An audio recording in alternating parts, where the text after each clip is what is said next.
two, You one. introduced me. Okay. Okay. 3, 2, 1.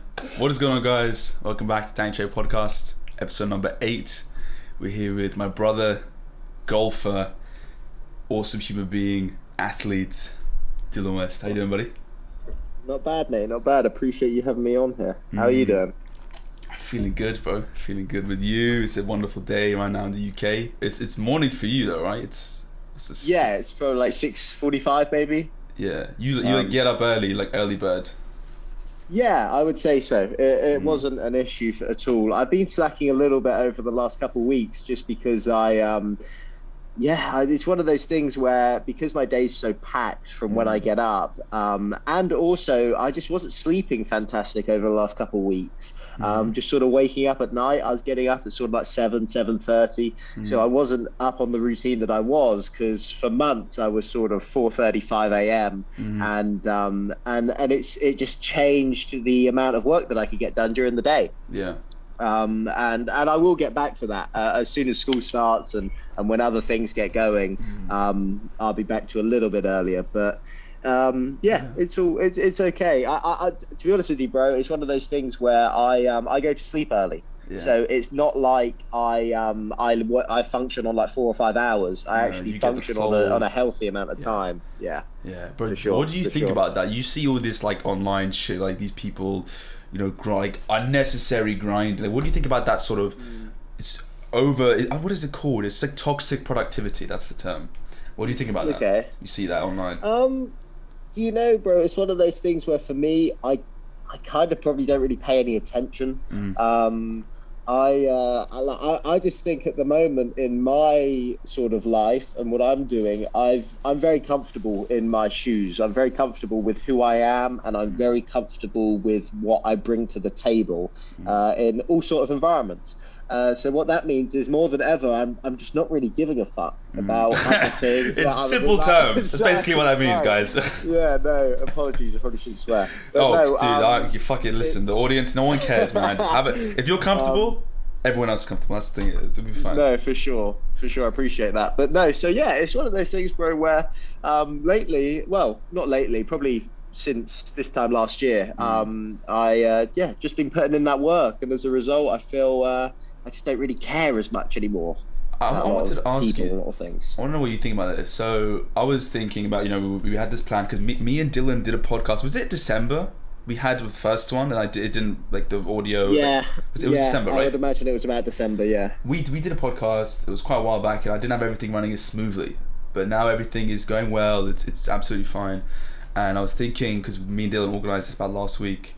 Or was it? It was like actually a few days ago because you said on the weekend. Yeah, it was spontaneous. Exactly. It was really just me. I was just really just sort of thinking about it. I was like, I hit you up. We hadn't spoken in a while, but it was just really spontaneous my end. I'm just at this apartment at the moment for the month of July. I came back and I've got no one here. I'm sort of living on my own. Yeah. And then I was just sort of with my thoughts one night, and I was like, damn, I actually really want to just get another podcast going. Yeah, it was quite spontaneous my end. It's a beautiful thing. Like, it's not, when you do these things, at least from my end, but like especially with sports too, you don't do it for the money. There is no money in the realm of what I do. Like, for example, the music industry is not designed for you to make money, not at all. And I think it's really interesting when you see that. And I wanted to see for you as an athlete, as someone that has this sort of mindset, where do you think that came from? Whether it be your family, genetics, do you think it came from out of like yourself? Where do you think it came from? It's a great question. I think it's a mix of a few things. I think one, it's just sort of an inherent drive to just compete and just be like, I enjoy just competing. I enjoy putting myself out there and being in that sort of vulnerable position of, okay, did he win? Did he lose? Did he fail? Did he succeed? I kind of like that. Two, I would just say, my granddad more than any person at an early age, put an emphasis on doing well at what you do. Or what I do, just whatever I'm doing it well. And because I'm not academic, and for me it is all sport, it was one of those things where I really cared about it. And then later on, over the last sort of 5 or 6 years, it's been my social circle again. My thing is, do you know, I am so fortunate for the people that I know and my Mm. friends and who I'm around. Do you know, my friendship group is just full of such great people, and they're not people that I speak to on a daily basis by any means. They're sort of members of they're all members at my golf club. They're all Mm. members down at the Bucks, and they're all adults getting on with their stuff. But do you know the respect that they have for me and Yeah. the respect that I have for them? Means that I wanted to, one, copy these people.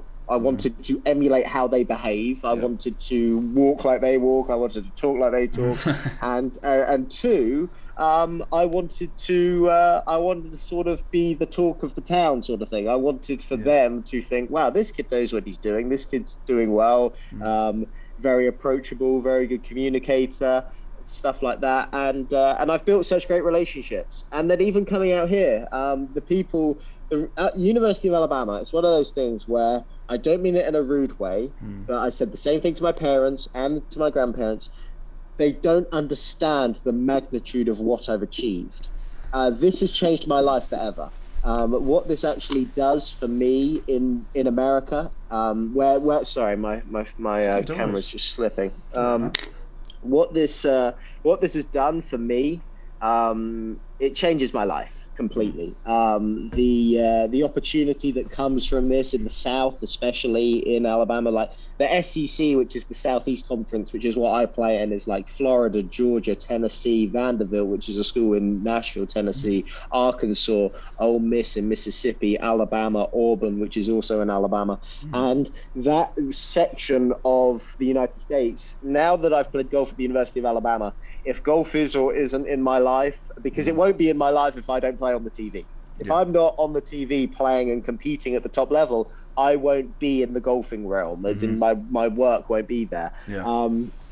But it's one of those things where, yeah, there's a lot of opportunity that comes from it. And the point of why I got to that was that I only got that through my contacts. My golf coach, Mark Blackburn, he's an English guy, moved over here at 19. He now works with, I think, about 6 or 7 people on the PGA Tour. He works with the best of the best. And he has been so great to me. From the moment I met the guy, he's, as I say, the English connection probably helped at the very beginning, sort of start the relationship. And he's given me all the opportunity. He's friends with Coach Sewell, who's the coach of the University of Alabama on the golf team. That he was actually at the Masters this last year, this year. And Coach Sewell called him up and said, "Hey, give me a lowdown on Dillon, thinking about sort of catching up with him."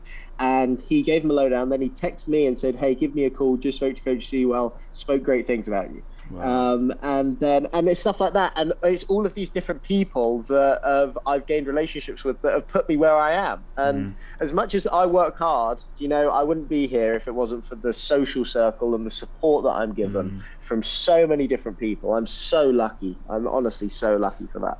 It's cool, isn't it? When it's really weird when people believe in you. Like, that sounds strange, right? But when people see, because we, as ourselves, we live inside us. We don't see it from a third person perspective.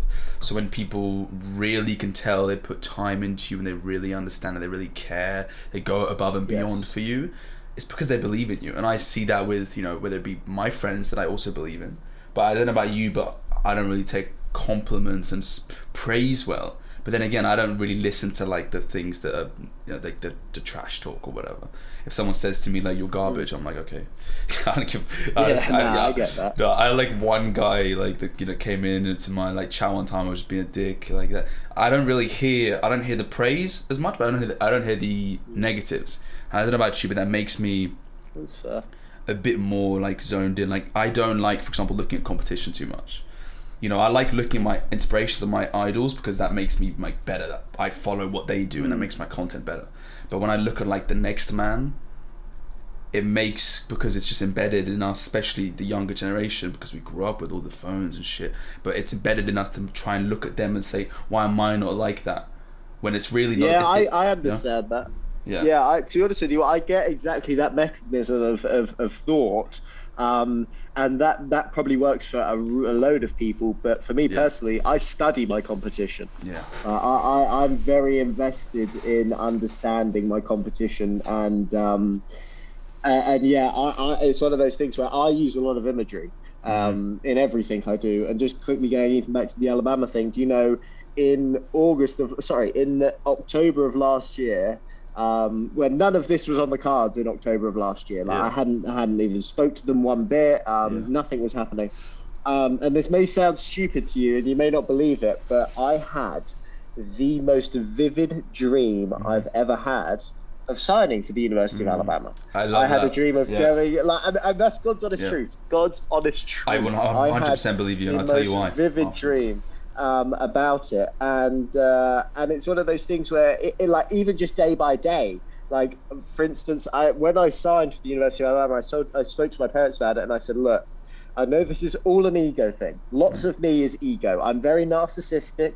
I've got a huge ego, and it's one of those things where I said, look, I've imagined this happening to me for a long time now, and now that it's happened, I want it the way I imagined it. And that is unfortunately lots of Jordans, lots of nice jeans, lots of shirts, lots of cologne, lots of like Tom Ford sunglasses. Like, and I know that sounds so ego, that's all ego, but it's one of those things where I just need it the way I imagined it, and that is with a load of nice shit. It's one of those things where, and I've got it. I'm very fortunate. My family have just been like, yeah, you know, you're obviously weird as fuck, but just go with it. So, yeah, no, it's one of those where, yeah, I imagine literally everything, and I definitely think that imagery and thinking about what you want and seeing it is 100% a step that a lot of people could take. But at the same time, you know, I see so many people. Not as much anymore because I've like unfollowed a lot of people, and I just can't. I just don't even give a fuck about it.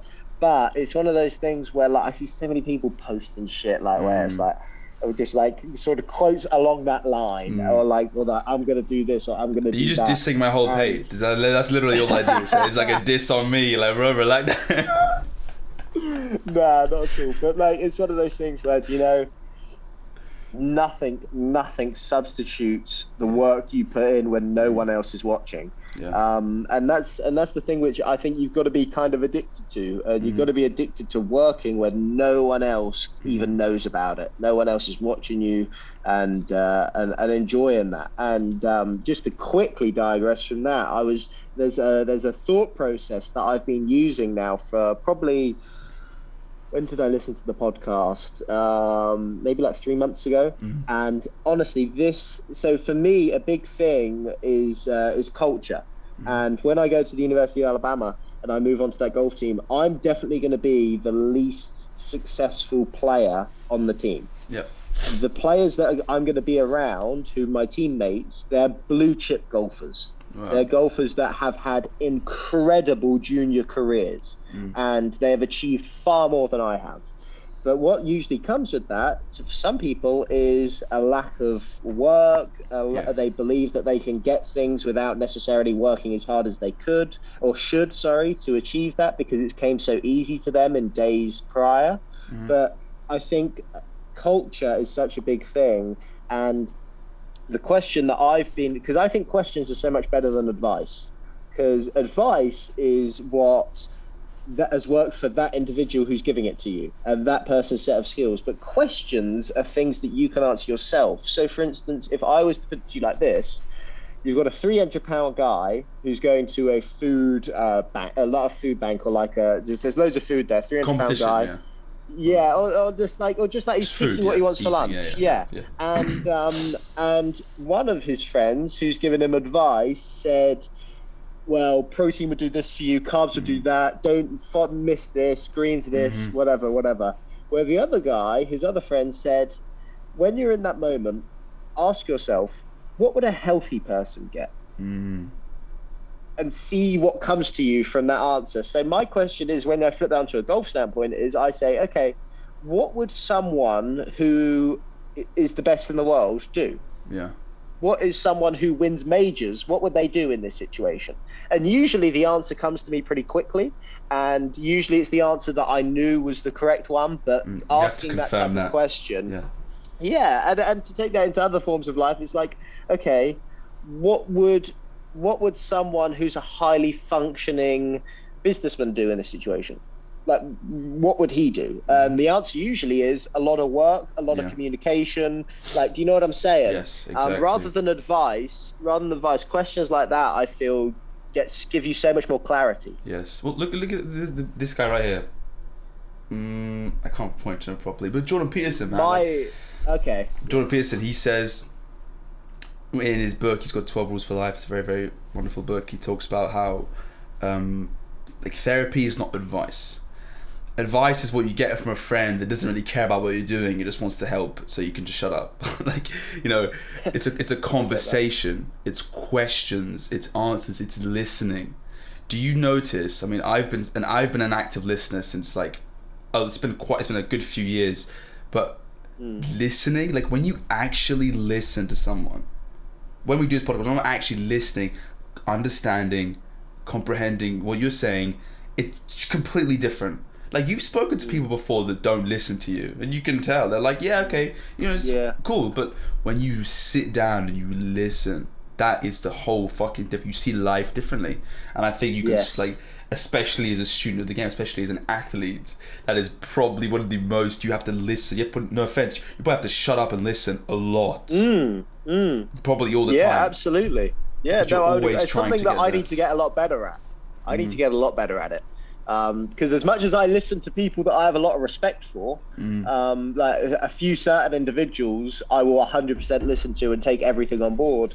But day-to-day life, you know, I find myself sort of not listening to some people at all. And I need to get better at that. 100%. I need to definitely improve that part about me. But I guess again, that's you know one thing as well, which I personally believe, and it's maybe a little bit of a contradiction to a lot of like sports psychologists and stuff. But I think ego in life is huge. Absolutely huge. And my ego, unfortunately, at the moment, which does need to sort of adapt, is one of those where, you know, a lot of people I just think are fucking idiots. It's like, you know, I know that sounds so bad. No. But it's like one of those things where, like, I just don't have time for a lot of people. They need to, like, as much as when I meet someone, I had this conversation with someone the other day, because there's a boy that I met and I don't like him at all. And I don't like him for... I hope he's watching, man. He's going to be watching this, be like, this motherfucker. I don't like him for one reason. And that is because, you know, he's the kid that you need to earn his respect before he will give you respect. Yeah, that is not a nice right trait. Whereas for me, I've always said I'm going to give people respect until they give me a reason not to respect them. Exactly. That is exactly what I believe in. And to that point, it's one of those things where, I'm not really a big fan of this kid, but I need to get more like that, because in some aspects, as much as I have respect for people, I don't have respect for what they're saying. Yep. Okay. So well, I need to work on that. Definitely. Ego is a massive part of your whole thing. Like, you know, I've been doing a bit of reading.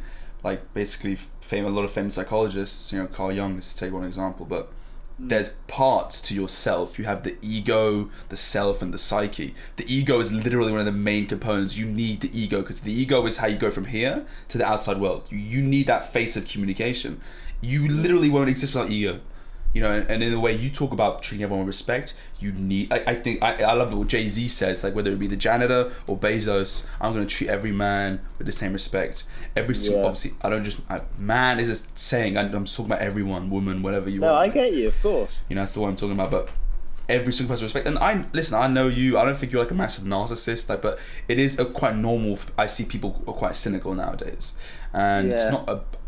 I just, you know, but I know you don't mean it as like how you're saying it as much. I know you're not just thinking everyone's like completely retarded, you hate everyone. No, it's not at all like that. But sometimes you've probably definitely met people that are just saying some things that are not worth listening to. And like, you look at you're surrounding yourself with some of the best people in the entire industry. You're listening, you're learning. You will consciously and subconsciously rise up. You will keep going, because you're always going to be listening, always being true. As long as you never forget those things, you always will be there. But some people have bad, you know, we've both been around people that have not been best for us, especially you and me, because we grew up together. We know, we understand what that's like, and for us to be, I'm talking about this like I'm in your position, that I'm like no, but like in my times of my life, no, not at all, not at all, buddy.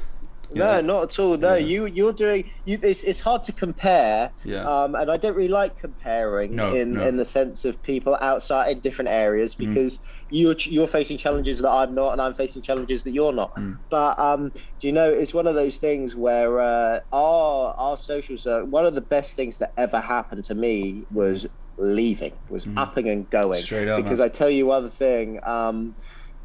Like the school we were at and the social set, I would never ever put my kids in that type of school ever in my life. Like, it's one of those things where, like, they are not going into environments like that, because as much as certain skills are definitely helped in terms of learning how to deal with a very wide variety of people, and stuff like that, it's one of those things where, do you know, I am so lucky I found the game of golf. So lucky. Because if I did not have golf, buddy, I'd be earning my living with these. I'd be doing a manual labor job. And that is not me in the slightest. That is just not me. And you know, I look back now and I just think, damn, like, thank God that I just... Listen, to be fair, okay, although the secondary schools, high school was not the best, listen, look at us though. Like, okay, fine. We had fun. We had great fun in the moment. Look at us now though. Like, I was talking to some, really good friends of mine yesterday. It was, a birthday party. We were just all, like, a bunch of us, we were just reminiscing. Like, we were just like, it's insane. From our school? Huh? Yeah, it was, I was saying then, it was like Jack and Harry's birthday. Like, these guys are so Fowlers. kind. Yeah, man. Like, yeah, they are kind. They are great guys, actually. Fundamentally, very kind people. And a lot of us were talking, we were just saying, like, take my case, for example. I went to the high school, might have had the best social circle, okay, at that time. And listen, a lot of the people I've actually talked to, and they have changed a lot. They're nice people. But I left that school. I had the gut feeling. I remember this clear day. I went in for my results day, and I was gonna pick up my GCSEs. I saw all the people talking, all of my friends and shit. And I was just like, no. I got in, got my results, and went out, head down. My gut was just saying, don't do that. I couldn't think why, but that was the instinct.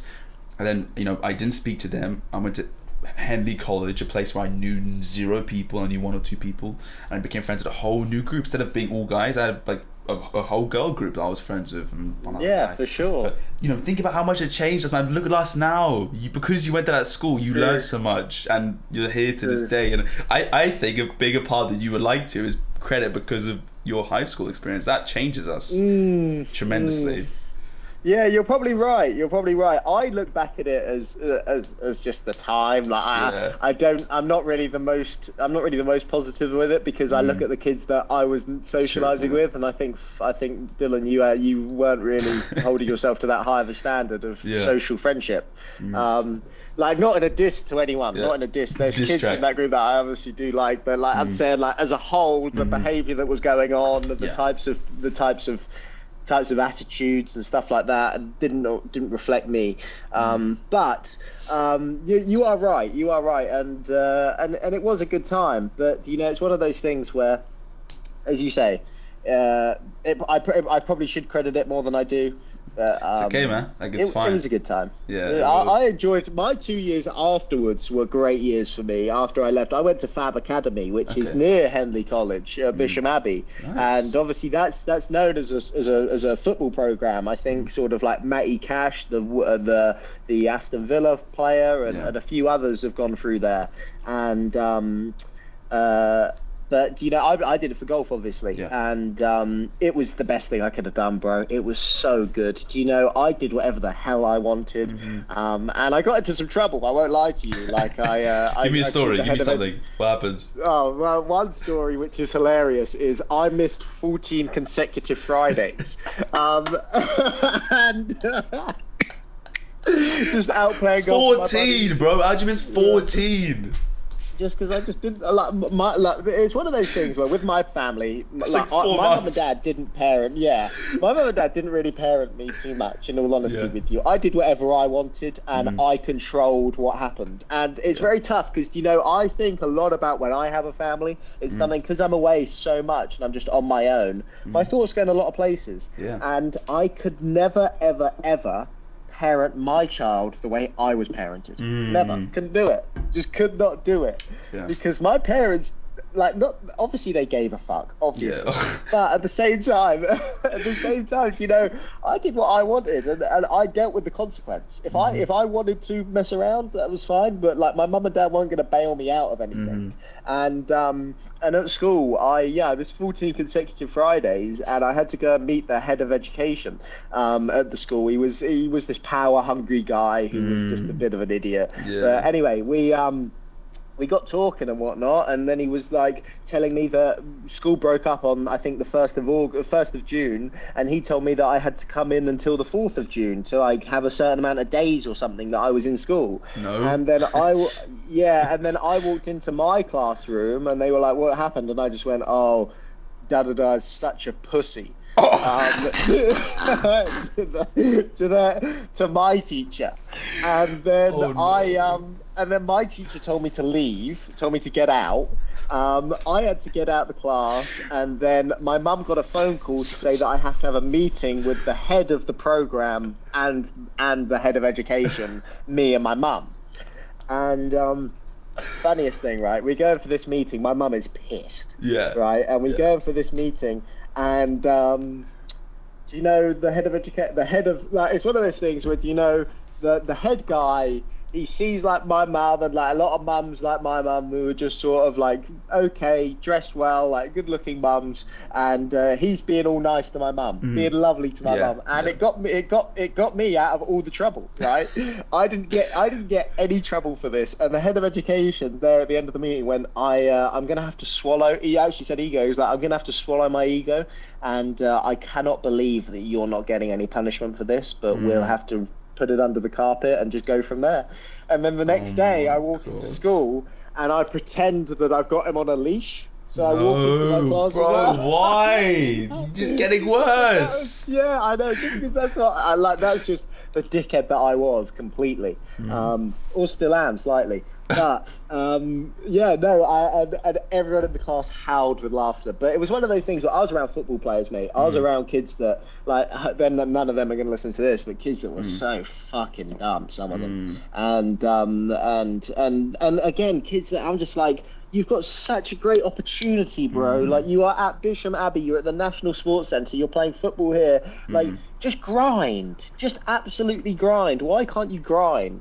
But a lot of kids don't see it like that. They don't have the drive. They don't have the energy. They want to go out. They want to look good. They want to go socialise with girls. And that was another thing that helped me, bro. That was another thing that really helped me. I'm telling you now, not getting that close to a lot of girls until I came out here. That was, and I'm still not really that close to a lot of girls, but obviously, the sorority. I've been invited to a few sorority parties, and dude, how have they been?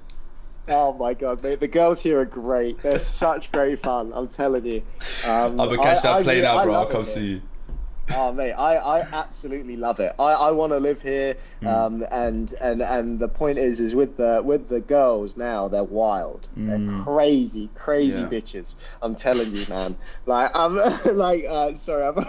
gonna get cancelled by some feminists. Gonna come. Nah, bro. Listen, just fucking talk, bro. Don't fucking worry. But no. But yeah, the girls. So I'll tell you a very funny story if you want to hear it. It's about probably a couple minutes long. But so a good friend of mine whose apartment that I'm living in right now, he's from a city maybe an hour and a half away from here. Okay. And one day we were at school, and we were just at his apartment. We're at school, and we weren't in classes. We were doing all online stuff, and I was just chilling around here at his apartment. And he was like, "Hey, tomorrow night I've got some girls coming over that are friends of mine, and they go to school at the University of Alabama, which is where I'm going to go, and they're in a sorority down there, which is all that Greek life stuff."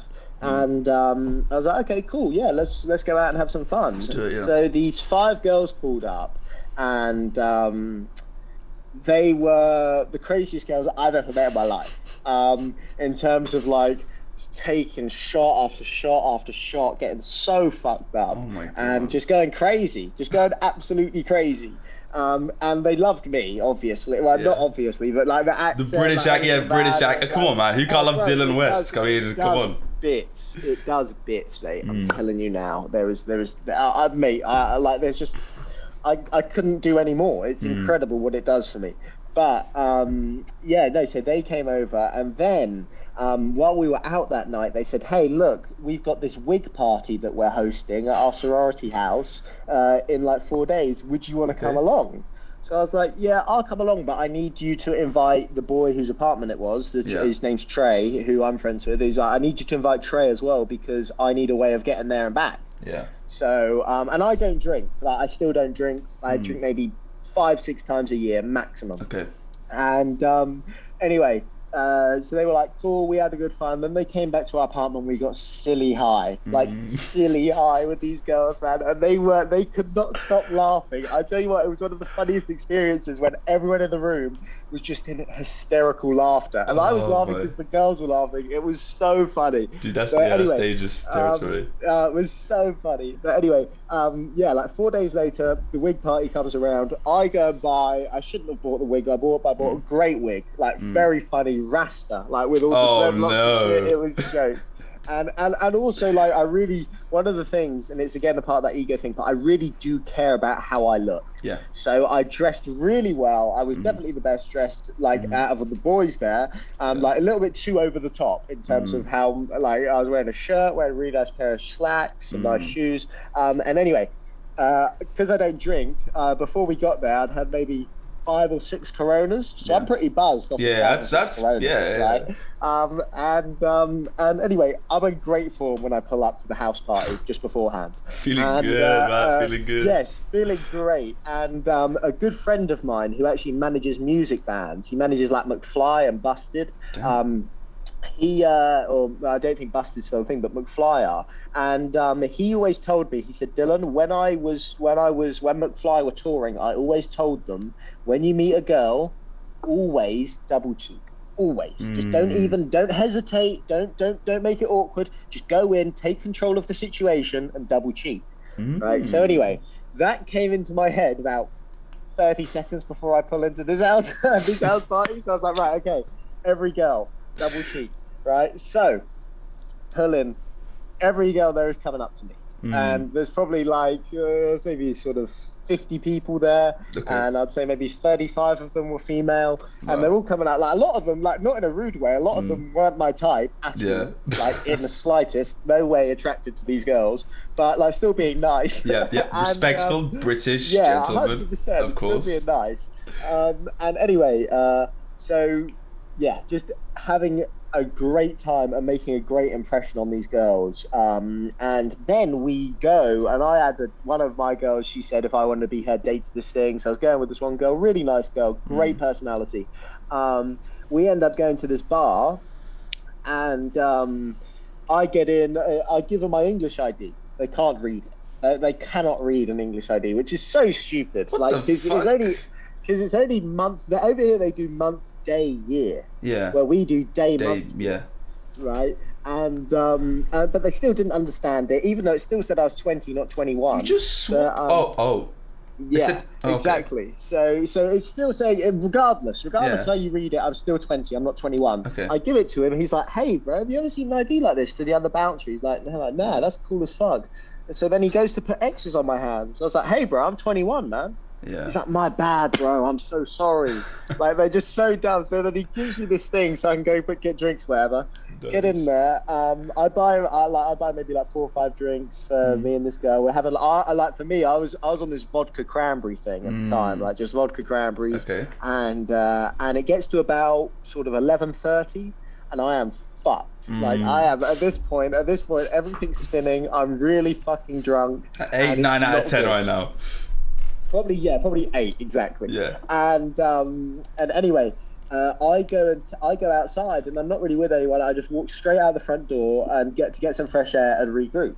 And in that moment outside, I thought to myself, do you know, I've made such a good impression on everyone here, and everyone knows who I am. So if I fuck up, like if I embarrass myself, everyone's going to know because everyone knows who I am. So why don't I just leave? Right? I'm an hour and a half from my home. I'm an hour and a half. I call an Uber back to Birmingham from Tuscaloosa. Right? I'm so drunk, I don't even realise what's going on. This Uber pulls up. I pass out in the Uber, throw up everywhere, fuck up the Uber. No! Fucked, right? Oh, no! Stumble in, get back to Birmingham, stumble in my house, pass out. Next morning, I have unfortunately, because I was the best on my team last year by quite a long way. And what that meant was I didn't really give a fuck about these team qualifyings. And the next day after this thing at this sorority party, we had a team qualifying where we all go out and play and they get the first 5 scores. Right? So I wake up the next morning to maybe like 35 missed calls. All these, right? All these girls have gone around looking for me. They called the sheriff's office. They called like certain friends. They went all around Tuscaloosa thinking I was abducted. I just left. No, that's it. You literally just straight up. You didn't tell anyone. You just were just like, I'm leaving now, and just gone. Yes. Yeah, just dip, just straight away. Just like, just 1 minute there, 1 minute I'm gone. Right, and I wake up the next morning to all these phone calls. These girls were so scared about me, apparently. They're thinking I was taken or like whatever. And I'm feeling so ill. Oh, so I pull up to this golf thing that this training with my golf coach and all the people on my team. And I've got sunglasses on and it's a hazy, like no sun in the sky. Yeah, I've got sunglasses on. I'm British super weather. fucked up. Right? Yeah, I'm super fucked up. And I get a buggy from the thing, and everyone's on the tee carrying their golf bag. I pull up in a buggy, and our golf coach, Mike, his name, he was like, what's going on, Dillion? You not feel good? I was like, to be honest with you, Mike, no, I don't. He was like, what's happening? I was like, do you know, Mike, I went to some sorority party last night at the University of Alabama, and he just went, you can leave.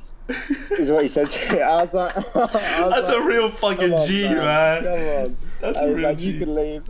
And then he was like to the other boys on the team when I went, he was like, oh, I think Dillon's gonna have to sit out the next tournament. And all the boys on the team looked at him and just went, "You're not sitting, Dillon. Like, don't say that. Like, we're not going without Dillon." So because I'd won at that point, I'd won 4 of 6 tournaments individually, and not in a rude way, but our ranking was because of me. Yeah.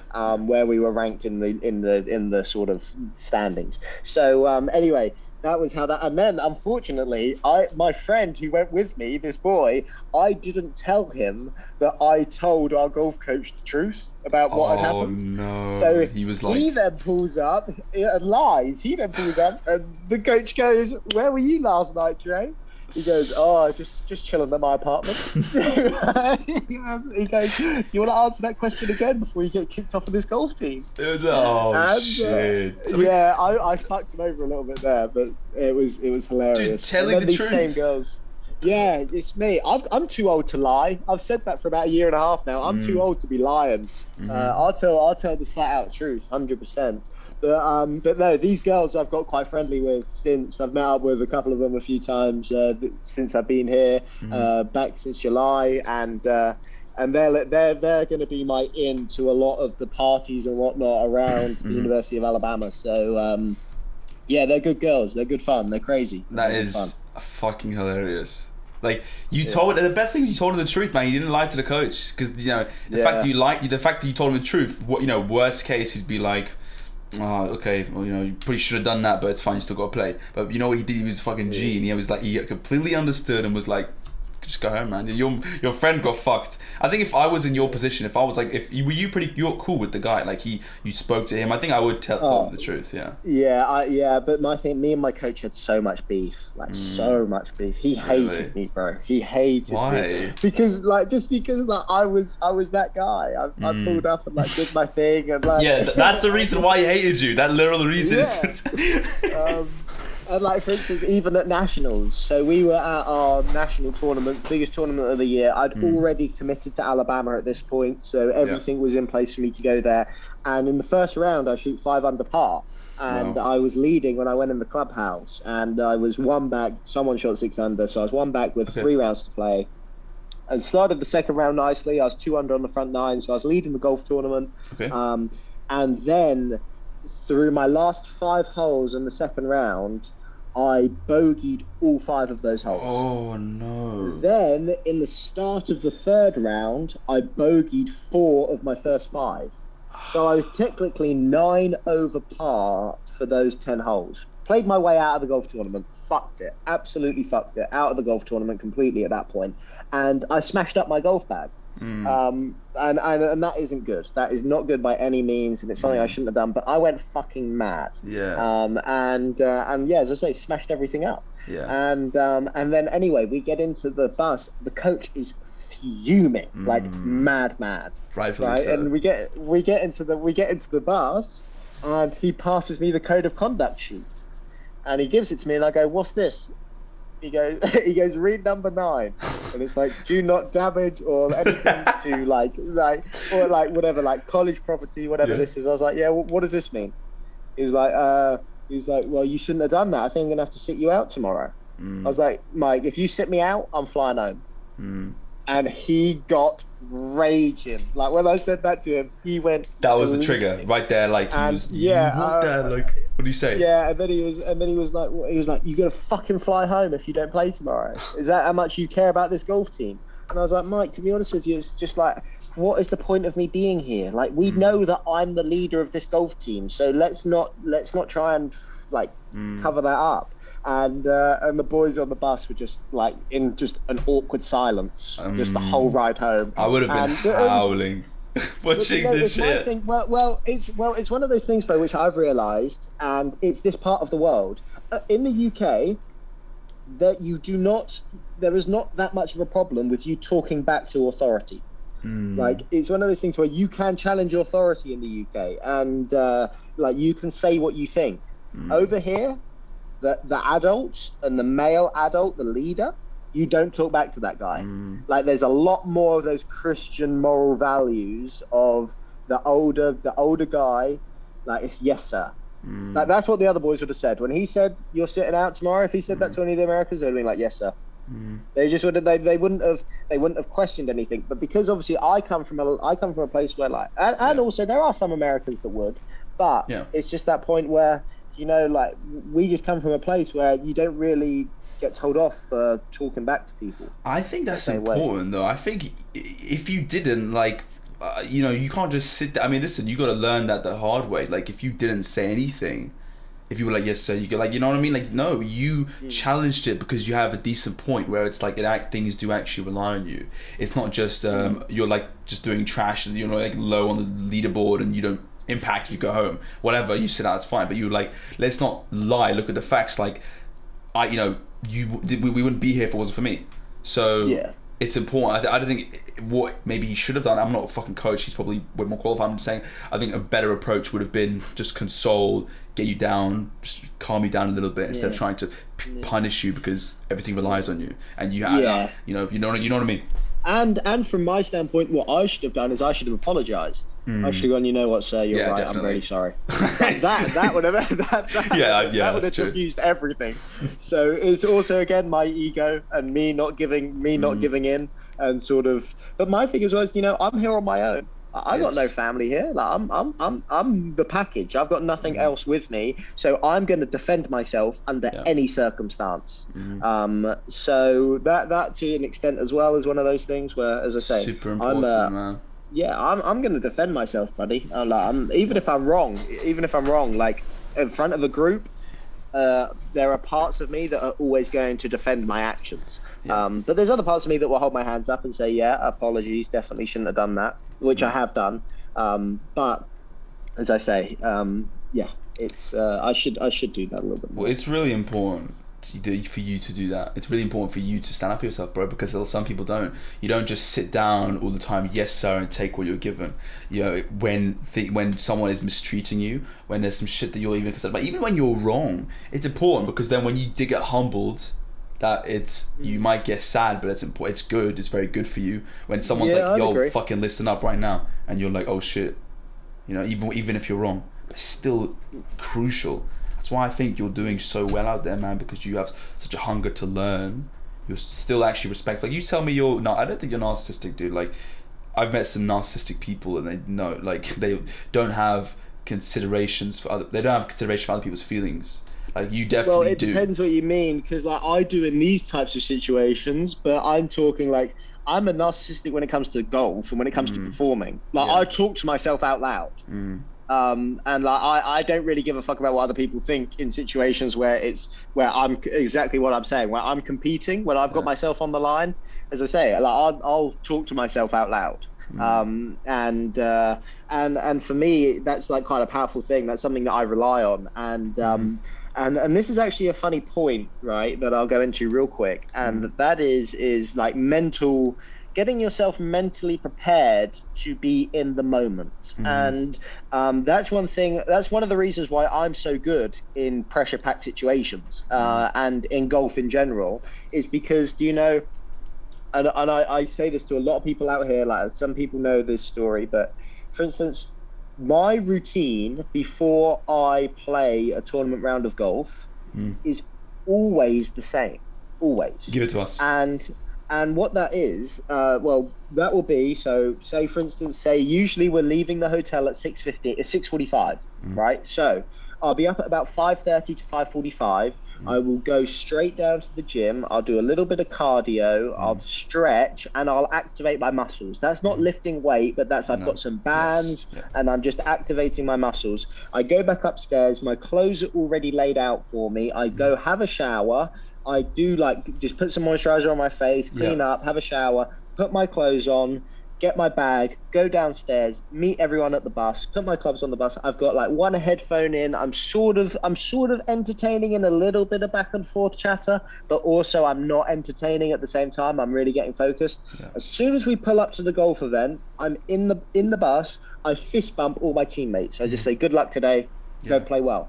As soon as I get out of that bus, headphones are on, and I'm getting ready to go to war in my eyes, but I'm getting ready to go and compete, right? Then I'll do the whole hour 15 of my usual routine with my headphones in, and then I'll go to the first tee.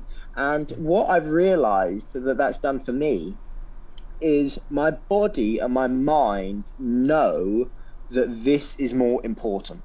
Because I do the same routine every time before a tournament, my mind knows when it's tournament time. Yes. And it knows when it's just relaxed golf time. Yes. And because my mind knows when it's tournament time, I can without a doubt say that I always play my best golf at tournaments. I always play my best at the most important times, and that's because I've linked my mind to the situation. And that doesn't mean, and this is what I say to other people in the golf world, that doesn't mean that my routine will work for you. No, you have to find what works for you. You have to find your sort of setup. But and I say it to my sisters. My sisters don't really like me. They love me, but they don't really like me, because it's one of those things where, you know, I'm seen as the sort of over-the-top, always going on big brother about how to get better and how to do right things. And I'm always sending them like links to podcasts. I'm always telling them how to do stuff like this, because, you know, like, they are such capable girls that could do so much, but, you know, they don't hold themselves to high enough standards. And that's really where everything comes down to, especially with the younger one. Also, she doesn't have a lot of self-respect, and she should. But it's one of those things where, you know, I look in the mirror, and to the person that looks back at me, I have a tremendous amount of respect for. And I hold myself, as a result of that, I hold myself to extremely high standards in certain behaviors, and I don't accept anything lower than the standards that I set for myself. And if I do drop below that standard, I usually can reflect and see that, and I'm very disappointed, and I'll learn from that. But the point being is, you know, that it really is one of those things where mental outlook and mental preparation is everything, is Yes. absolutely everything. And as I Yeah. say to my sisters, with what they're doing, you know, you just need to get in a mind frame where everything around you is not affecting you. And Mm-hmm. by that, what I mean is, like, for instance, Mm-hmm. coders on computers. Like, I listened to one guy and he was like, I do my best work when I'm listening to music, but I can't hear the music for long periods of time. When you're in that Oh zone where it's wow. like, where you're going at something, and even though you've got music in, you can't hear it as you're going. Yes. And I find myself from time to time in that space, and I definitely am addicted to that space. I love Mm-hmm. that space, and that's what I say to my sister and stuff. Just like seek out a situation where you feel very uncomfortable. Mm-hmm. Like seek that. And University of Alabama, bro. I'll tell you one thing now. I can guarantee you that time when I put on the Crimson A for the first time and I Yeah. represent that golf program, I'm going to be extremely nervous, Yeah. extremely nervous. But you know, I'm so ready and so excited for Mm-hmm. that nerves. Like, I'm so excited to feel that way. And I'm so excited to have that responsibility. And that's what I said to the golf coach there. And I think that was one of the things that even his facial expression when I said this to him, he said he was like, fair play. Yeah. And it's one of those things where I live the life of an athlete Yeah. in all the aspects of it.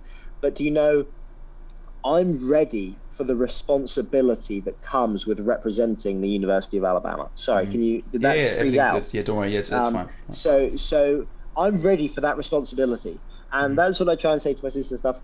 Like, really try and put yourself in Mm-hmm. situations where there is a lot of responsibility on your shoulders, Yeah. and just see how you behave. Because you know, I've failed a lot in times when I've had a lot of responsibility, and I will fail again 100% Mm-hmm. because I make bold choices and I do bold things. So I'm gonna fail, Mm-hmm. but putting yourself into those positions is absolutely what changes your development, your mental development. In my opinion, is getting into those situations. And I know I'm rambling at you, Mm-hmm. so No. please interrupt me when because I do ramble too Yeah. No, I mean, much. listen. Like, But you're not rambling, but finish that thought. Finish that sentence. but yeah, so it's just that sense where uncomfortable situations. I know we all know it, but they Mm-hmm. are 100% what leads to growth. Yes. Million percent they Yeah. are. And search for them. I think the difficult thing is you know, I just similarly to you in the way you do things, the way you think about things. I have certain ways to think about stuff as well. I really love to look at things from a psychological, analytical perspective. I'm really thinking a lot. Like, I'm really invested into like therapy and yoga and self care. Okay. And I spoke with my uncle Valerie. That's like my role. That's like my idol, role model. Like, fast my family. Like, I was talking to him one time. I was talking to this girl simultaneously, like not at the same time, but I was speaking to a girl at the time. Yeah. And I was calling my uncle, and I was saying, look, man, I don't know if she's like cool, like the right one for me. She doesn't really like look after herself as much. She doesn't really have as much self-respect, and isn't really on sort of these routines, and never really looks after herself. And I had quite a negative tone. It was almost judgmental. It was judgmental. And my uncle was like, look, Daniel, what you got to understand is like, people are gonna want to do things their way, and there's nothing you can do to change that.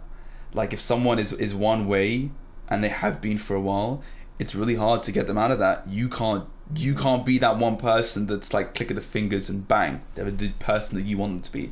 That's not how real life works. If you know, Yeah, you're right. you can't lose respect for them. Like, take your sisters for example.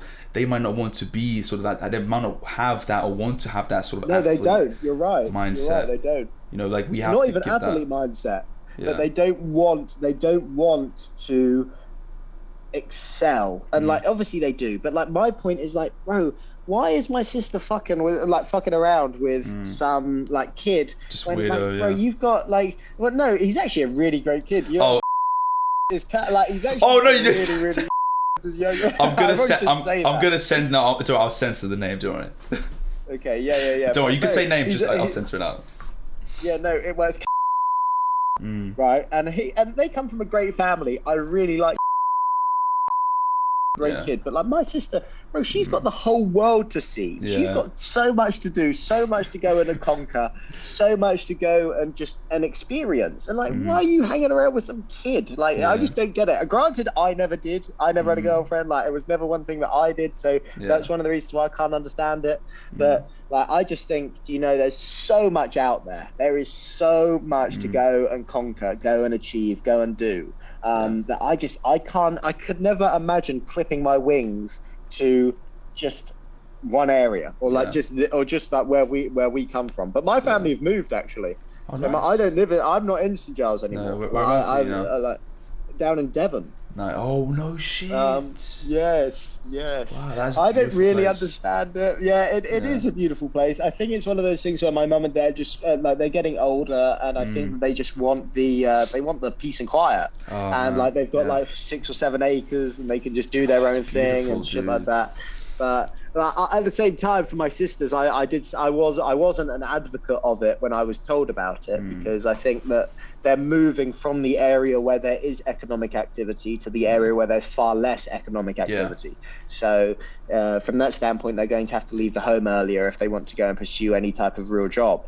But yeah, no, it's good for them. It's good for them, and I do kind of get it. But no, it's an interesting one. Would love to continue. When next time you come back, man, please hit me up. Like, we need to meet up and have a good time. Like, for sure. I love that sort of. I know it sounds strange, but like, I really like the city. You know, I'm you know, for me recently, you know, COVID in the UK, you know how it's been. It's been really very, very, very strict. And now you know, on Monday most restrictions were lifted, and I hadn't been out like how I went out 2 nights ago for like year and a half. And my good friend, shout out to George, he put on this event at the Stag's Head. It was this all these bands playing. He organised it. Everyone from the music school, everyone was playing there. About 40-50 people. And what you notice, and I'm not sure if you've had any similar experience recently, but like being in that party environment after a long time, it's a very cathartic experience. For me, it was almost unfathomable. I didn't realize how much I thrive in social situations. Like, you know me, bro. I'm a bit of an extrovert. You know, when I go to the party, I'm the guy that goes around, says hello to everyone, makes sure everyone's being okay, no one's misbehaving, the girls are safe, and all this shit. Like, I'm making sure everything's good. I'm making everyone in check and make sure everything's fine. And prior to that event, I haven't had that for a year and a half. And it's a very strange feeling. And I know you're so listen to me, you don't drink too much and get too fucked. That's like me. I don't really drink or get crazy, but when I do, I like to have a really good time. Yeah, for sure. When I went out, it was, you just miss it, and you see why people go out all the time. Like, I know you don't go out all the, like, I know there's these people and they go out, you know, so much, and you can tell why. You get addicted to that feeling of talking to people and having that excitement, because it's just completely mysterious. Like that story you told me about, you know, the sorority party. I know for you, the reason why it's so fucking cool is because you don't do that too often, and when you do, never. You take a sneak peek into that realm of these students that get fucked up. Like, they like to party hard, and you don't see that too often. Well, do you know, it's one of those things, I completely understand what you're saying, but you know, I honestly don't enjoy those environments too much. Fair enough, man. Like, because for me, I have to be someone I'm not. I have to change slightly. Because, you know, I'm just not built for those types of environments whatsoever. I much prefer, like, if I, like, for instance, with a couple girls that I've chatted to over here that I've sort of came friendly with, like, I wouldn't go out with these girls to a club, places like that, because one, I can't hear them. That's another thing. Like that. Like, I know I'm such an old man, but one, I can't hear them. Right. Two, like, there's no, like, we're not doing anything in this situation. Like, I would much rather go out for a lovely dinner, like somewhere nice, like more of an intimate, personal, sort of one-on-one based thing where we can speak, eat some great food, stuff like that, and then go from there. But yeah, I personally do not like clubs. I do not like that environment at all. I don't feel comfortable there, really. And as I say, I can't be me in those environments. So I don't go out ever like that. I don't ever go out like that, and I won't be. I like sort of more close knit things personally. What do you like on your days off? What do you like to do on your days where you don't play golf? I don't really know, like, because I don't really, I don't really have much of a life, in all honesty with you, buddy. It's one of those things where I am just like, really, if when I don't play golf, I just train more. So instead of doing instead of doing one, or like a long gym session of 2 hours, I'll do like two gym sessions. Because usually my gym sessions in the mornings, I will go and I'll do an hour of cardio. Yeah. So I'll do 30 minutes cycling, 30 minutes running. Yeah. And that usually is anywhere between like 11 miles on the bike and about 4.5 miles running. Mm-hmm. Yeah, about 4.5 miles, Nice. 4 miles. It's just under 7 minutes, or just over 7 minutes. Sorry, a mile. And that's made me so healthy, bro. Yeah, oh my really. God, honestly, the cardio. Because one thing is like, I do really want a good physique. So I have been working hard on losing that bottom fat where the lower abs are, and like just really working on stuff like that. And I swim. I've got into Swimming swimming is unreal. again. So I've been swimming more. And yeah, just training. But I'm not big in any way, because I'm not going there and getting chest pumps. I don't do shit like that, because that has no purpose in golf. But I am going there doing a lot of core, doing a lot of flexibility. I'm very flexible, a lot of mobility, and on my days off, bro, I don't really. I do have days off. Like, it's not. I'm not here for 1 minute telling you that I don't take days off. I do. Yeah. But I don't really know. The other thing I would say is, bro, like, I'm not fucking smart. I am not paper smart whatsoever. I am not academic. I've got 2 GCSEs, fam. Like, it's one of those things where, like, I should not be in college. Like, I shouldn't be here. But I love that. I love the fact that I'm that different. I love it. And it's one of those things where, the academics doesn't come easy to me. So I do have to do a lot. I do spend a lot of time with my academics, and I do a lot of work still. And it's only going to get tougher over these next 2 years, because I'm 2 years away from getting a degree. And for me to think that I'm going to get a degree gasses me up. Beyond any thought you ever think you could do. From two GCSEs to going with a degree from the University of Alabama. That's what are you studying? Well, my major at the moment is communications, just because like that's what I can do. I can talk. And my minor is business management. So I'm doing a business and communications. And that's degree. applicable to what you do as well, because you must have business deals. Or at least you're looking into, or you have. 100%. So actually, that's interesting you say that. So the NCAA, and what the NCAA is that's the National College Athletic Association. Yeah, NCAA. Yeah. And they cover all college sport. And college sport, bro, I didn't understand it, and it was one of those things where it is humongous. College sport is huge. Everyone's involved in it, and especially in the South, they prefer college sport to pro sport. Like, the pro sport isn't really that big of a thing down here. Pro sport is a thing in the North, where like college sport is really a huge thing in the South. And there's so much money involved, so much. And the NCAA have just changed their rules for the first time ever, that college athletes can receive money. Nice. Before That's they fucking never sick. could. So and me going to a D1 school, and me being the first international to ever represent the men's golf team at Alabama. I'm the first international. They've always had Americans. Yeah. So it's huge for me. It's huge. And what it means is I can get a lot of deals. Good. So I'm going to be signing, I'm going to be signing a few deals soon with a few different companies, and like getting some stuff going. You can't talk about it though. Not really right now. No. Well, maybe off camera, maybe off stream. Well, one thing that is hype is I'm like we're nearly there with a deal with Body Armor, which is a drink, like a really great drink. So that's the only thing which I can disclose. But yeah, so we've got some stuff going on there, which is really hype, and yeah, there's a lot of opportunities there, but the one thing is with all those opportunities comes such a great risk of derailment, of losing sight of what I'm here for, because I'm here to win golf tournaments. Yeah, I'm not here to make deals. I'm not here to make deals with companies. So it's one of those. I've got a great opportunity, and coming at the University of Alabama, as I say, it really, really, really does change my life, because University of Alabama, They win college football. Nick Saban and the Tide, bro, they win everything. We've won like 4 of the last 7 national championships. Oh my Like God. we have got the best college football program in the country. Our stadium is incredible, and everyone wants to go to Bama. Everyone in Texas, like everyone wants to go to Bama. So it's one of those things where, as I say, the opportunity for me over here, because if I don't play golf for a living, I sort of see myself doing one of 2 things. I either see myself building residential property. So because there's so much land out here, bro. There's so much land. And the other thing that there is out here is there's a lot of poor people that spend money. Yeah. In the UK, I don't feel there is as much money going around in circulation. Where out here, cash is being exchanged so much more, and there's so much more money going around. Massive country, bro. It's huge. Yeah, it is a continent, really. Yeah, literally. And I do think that as a result, there's so much more money to be made here. And I think with the amount of land there is, going and building apartment complexes and building places like where there's like sort of 15 homes, 20 homes in sort of mini side streets, I think you could easily do it.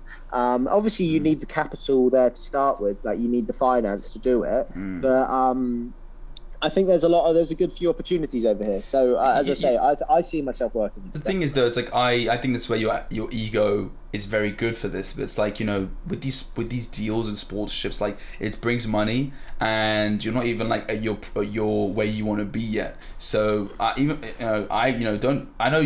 they tell you to have this backup plan. It's cool to have, but like I know you're gonna fucking kill it, man. Like I know it. Appreciate that. I know you can see it. And you can feel it. Like right now, I'm looking to go into like full-time work. I'm looking to sort of, I'm thinking like, what do I enjoy? I really like well-being. That's a massive factor. I like well-being and helping people. So what's something that's really good for that? A personal trainer. Really would be really interesting to go and study, being your health and well-being specialist, for example. Those like you have, getting something that you can do along with this, and you're blessed and you've worked so hard that you're in this position now. Trust me, man, you ain't gonna have to do any of that shit. Like, sure, mentally it's there, whatever, sure, but like you will not lose sight of what you came here to do.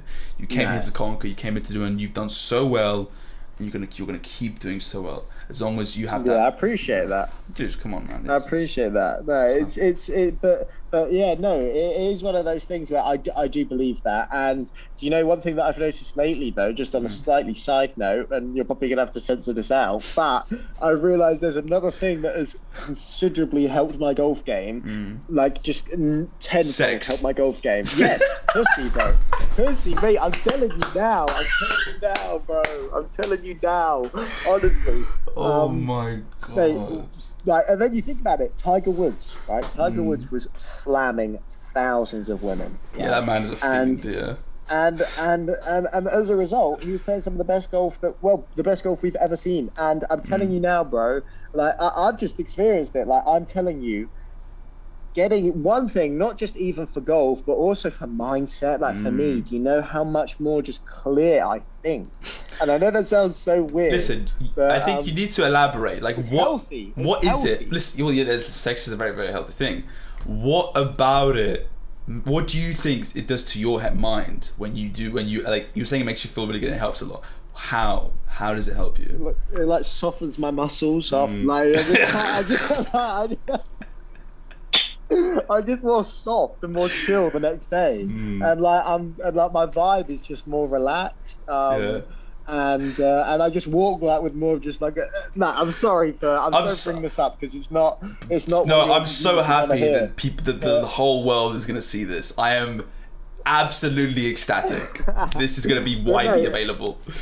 But real talk though, it is one of those things where I honestly I swear by it now. I swear by it, and I'm telling you, not just for men but also for women. Like you want 100%. A clear mind. You want a clear mind, and like you want to just be able to just like do your thing. I'm telling you now, just because at the end of the day, it's like I see myself as very much like I've got a lot of animalistic traits about me. Like I am definitely got some animalistic stuff about me. Yeah, and like even like that sort of even that sense of I either look at someone as prey or a predator. Like when I'm walking down the street, if I see a guy that's fucking jacked, like some big 6'5" meathead, like I'm gonna think that guy could fuck me up. So like I'm gonna stay away from him. Whereas like if I see some sort of skinny type of kid, I'm gonna think, well, I don't really give a fuck. I'm gonna fuck him up. No, like, obviously not. I'm not a fighter. Like I just don't involve in fighting. Like if I got the opportunity, the only time I'm gonna fight someone is if they physically go at me. Yeah. Like that's the. I just don't. I think it's very, very, very. I think it's a dumb thing to do. I think it shows a real lack of intelligence. And I think it's very much. I just would never fuck with it. Unless I need to defend myself. But the point being, going back to the sex thing, is for me, it really has just like relaxed it just relaxed me, just really relaxed. If you want to talk about this, you don't have to, but is this was multiple, like quite a big amount of people, or it's like a few people that you see, you know? Oh well, what do you think? Like, what's the difference between a multiple? Like, no. So like, let's say you have like a 2-3 girls that like it's like friends with benefits or whatever, or you literally like the sorority is always a different person. Like, you don't have to answer it. You absolutely don't have to answer this online. No, you're good, bro. I don't give a fuck. I would say over the last month since I've been back, it's been like 3 girls that I've sort of chilled with more than more. But I mean, it really is just one of those things where like, and they all know each other, like they're all friends. Like it's one of those things over here, bro, where they don't give a fuck. Yeah, friends like, over in the UK, it's like chill. Yes, bro. There's so much more chill about that stuff. And like once I get to the University of Alabama, bro, it's one of those things where like. I'm telling you, man. You're there's gonna be a lot. You can tell you what gas is motherfucker right now. Honestly, man. And not in like a weird way at all. Yeah. Not at all. Because like I'm like, because my thing is like I am definitely in the situations that I've had in these moments. I have 100% been the less what's the word I'm looking for? I haven't been the one to command the situation. Like before I'm you came to like, you or now. Like no, just in these situations that I'm getting into with these girls, like they're freaky. Like, I'm not lying to you, right? These girls are nuts, and like it's one of those things where it's like it definitely has it's definitely been great. It's been so great. But they're crazy, and it's not me that's leading this sort of weird stuff on. But like, and it's not weird stuff. But like, just get a little bit. I mean, listen, you get a little bit freak sometimes. It's okay. That's absolutely no worries. But yeah, man, and it's just one of those things where if I can be like when I'm at school and stuff, because I am going to be grinding, obviously, and that's the thing which these girls are chill with, which I love, is that they're chill with. They do their life. I do my life. We don't talk all the time. Like, it's not like a serious thing. And then it gets to like 6:30, 7 at night. I hit them up, and like it just is what it is. And that is so chill. That's exactly how I want it. Yeah. Because I've got a lot of responsibilities, bro. But as I say, once I get there and like I'm established, like I'm living on campus and stuff, it's definitely going to help my golf game. Yeah, it's 100% gonna help my see, golf like the it's weird because the culture, like you're either a lot of people, I don't think see that eye to eye, and even me, I'm not gonna say I don't do that. So, but I understand. I do have friends who do that. It's very interesting to see that because when you're outside of that circle, some people are quite judgmental. They're like, "Whoa, like what are you doing?" Or like, "What is this?" But I think the fact that you guys are all pretty relaxed about it. It's like an important thing. Well, that's the point that I was about to say is, you know, in the UK, it is different. The UK's mindset, in my opinion anyway, is like, if you fuck around with a load of girls, or if like a girl fucks around with like a couple different guys and whatnot, she's considered a whore. Yeah. Like, I know that sounds horrible. More like I'd say like, sorry slut. Women if you get offended, but it's a slut, like whore is really like that's mean, you know, that's like a mean word. I know, but like no, but of course we're giving it power. Like no, I understand. But over here, right, and the way it should be, like I disagree with the way it is in the UK. Like girls are just so much more chill. Like everyone's just relaxed, and the vibe is chill, and they're up for it, and like they're not afraid to tell you that they're up for it. Like, it's one of those things where at home I feel there's so much like beating around the bush. Sorry for the pun, but like no. It's like there's so much more to it, which is like you're just realizing everything that's happening right now is too much for you. Yeah, no, but honestly, it's just I don't know if this is going to go onto your podcast. It's a great time. It's absolutely going in. Absolutely, 100%. The girls are just so much more chill, and Good, I think man. and also what that means is it means that like there's not as much like tension about things at all. Yeah. That's a big thing. Like the girls that I knew back in the UK as well, like granted I never got that freaky with any of these girls, but like they're just like a little bit more like it's like they what's the word I'm looking for? It's very like it's it's like that they don't like anything that isn't. Well, actually, no, that's wrong because that's the same here. But like, I don't really know. But they're just a little bit more. Maybe they're a little bit more prestige. Yes, a little bit more prestige. Maybe, they think that they want it exactly how. Yeah. Well, I really one thing that really, like turns me off of someone. It's like when they think that they are like the shit. Like when it's like when it's a girl specifically, because even a guy, it's one of the most characteristic, it's not like the nicest thing. But when a girl, really thinks that they are above everybody. And I really, and because going back to one of your other points, Mike Tyson said this in the podcast with Joe Rogan. Amazing. Mike Tyson as well is also, side note, he's actually unbelievably intelligent. Like I watched a podcast and I was with him and Joe and I was watering the plants. I was for an hour and a half and I was like, this guy is so clever.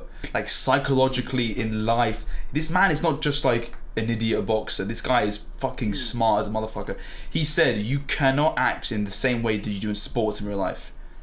Like if you did all this shit like normally, think about it. It's ludicrous. It's completely not against any. You would not survive in society. But isn't it interesting how sport is such very tribalistic? It's very men. Let me tell you a funny story. Men love to compete. Literally yesterday there was a bouncy castle, and I was like, oh my god, let's time and get the best time.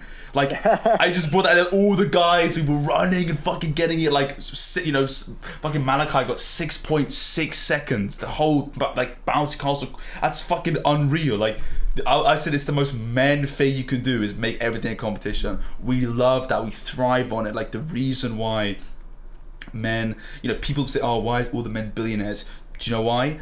Unfortunately, it's because, well, it's unfortunate for women, I suppose, or unfortunate for men, however you want to look at it, but we don't bear as much responsibility as women do.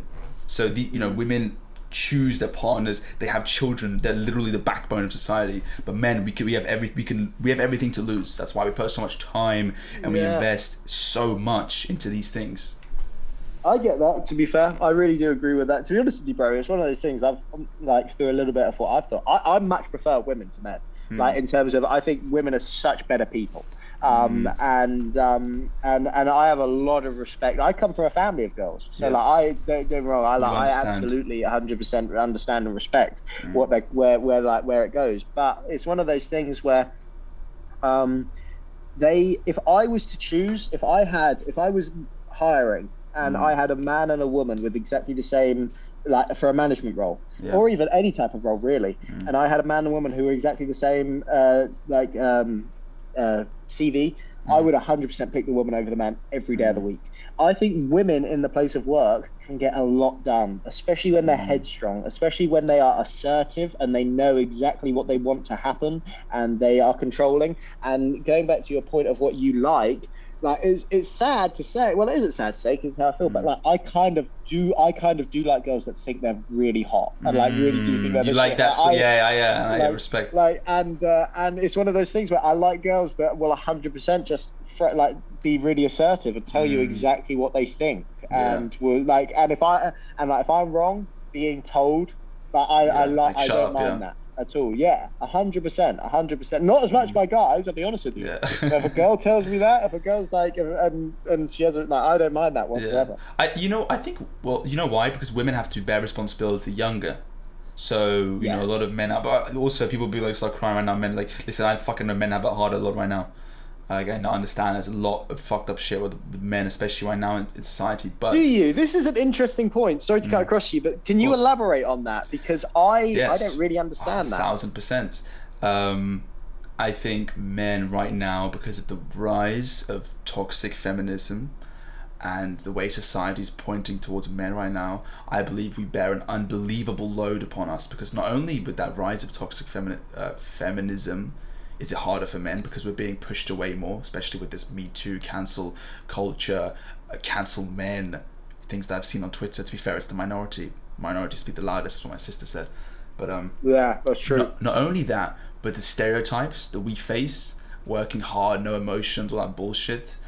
Porn is an absolutely huge one, because men are very visual creatures, and porn addiction is unbelievable. I think there's just a lack of resources, and it will improve over time. Of course, it is improving, because people like us raise awareness, and we can have a direct impact on individuals. But that's why I believe men are going through a lot of shit right now. Yeah, it's interesting, because like I like they probably are. I just don't have much time for men. Like yeah. I just don't think men have, like, in terms of with problems. Like I just don't. I may be a little bit old fashioned in that approach, and that's definitely my granddad coming out. But it's one of those things where it's like, you know, like I just think get on with, like I have so much more time for women. If a woman's got a problem, like women issues, I agree with, and I agree with them, and I 100% agree with them. Like stuff like about fairness in the workplace, earning the same wage for the same job. That's a non-negotiable. Should happen.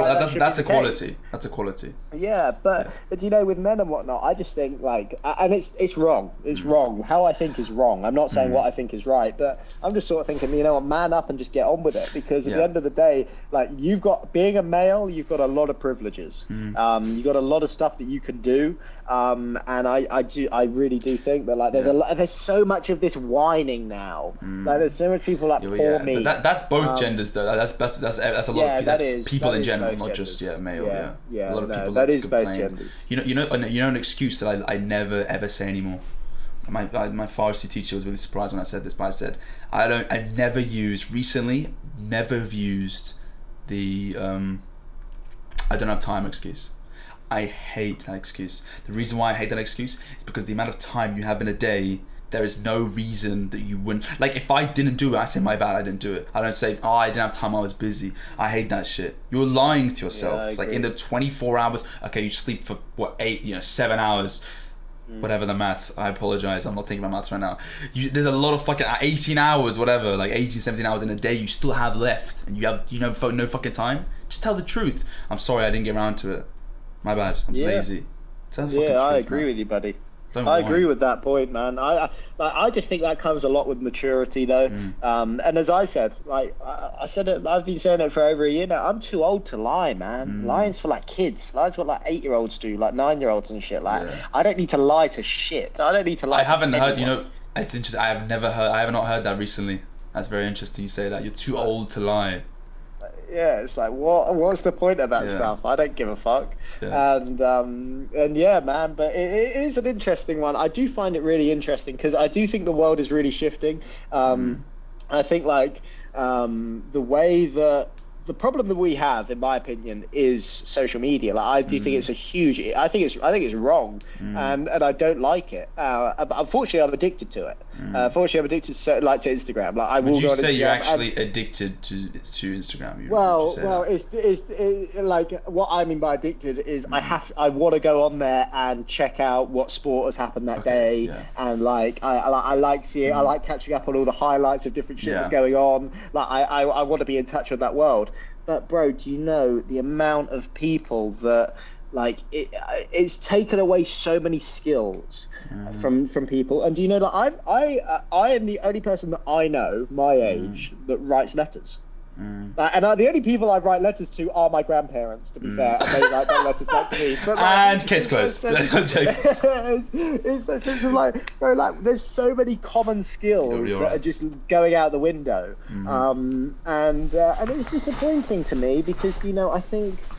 I personally think the world's going in the wrong direction, and as much as I want a family and I want to be able to sort of raise children to do right things and be leaders and do great stuff, I do think that in the next 150 years this earth won't be here. Like we won't be on earth anymore. I believe so. As much as I'm a conservative in a lot of my beliefs, I don't believe in high levels of migration. I don't believe in taxing people. I don't believe in a lot of things. I would say that I am a firm believer in the climate crisis. It's happened. Like, we are in a real problem, and that and do you know the problem is, right? And I say it to people over here, and they get really they think it's a personal attack on them. Yeah. There's too many people. There's just too many people on Earth. This is what Robin, the personal trainer, my guy, that's what he said. He said there's just too many. You know, when it comes to eat, he was talking about eating meat and shit. There's too many. There's a lot of fucking people here right now. A lot.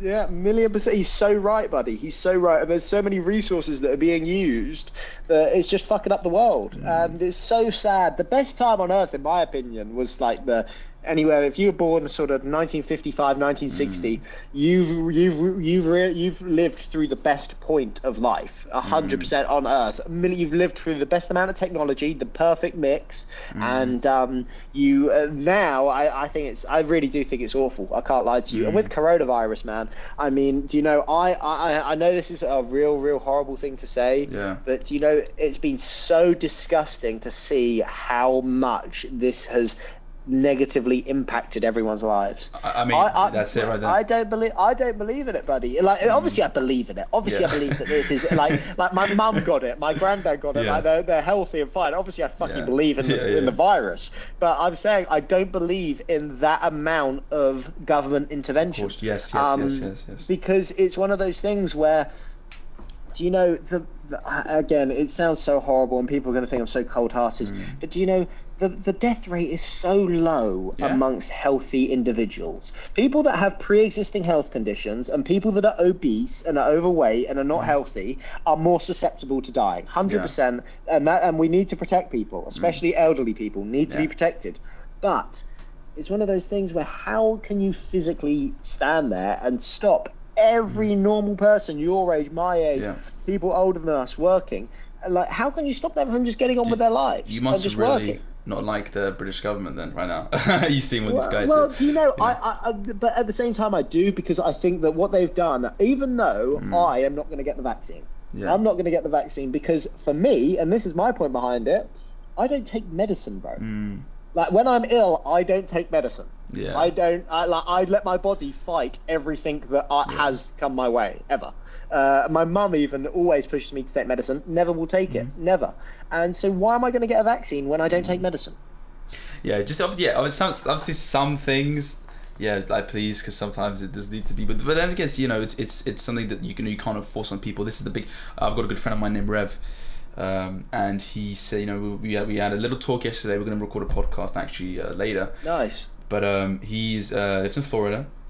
And his views are, actually, it's really interesting because, you know, what I love especially now is talking to people that have very different views to society, to the masses. I love that. Well, at least the social media masses, they definitely do not represent normal people.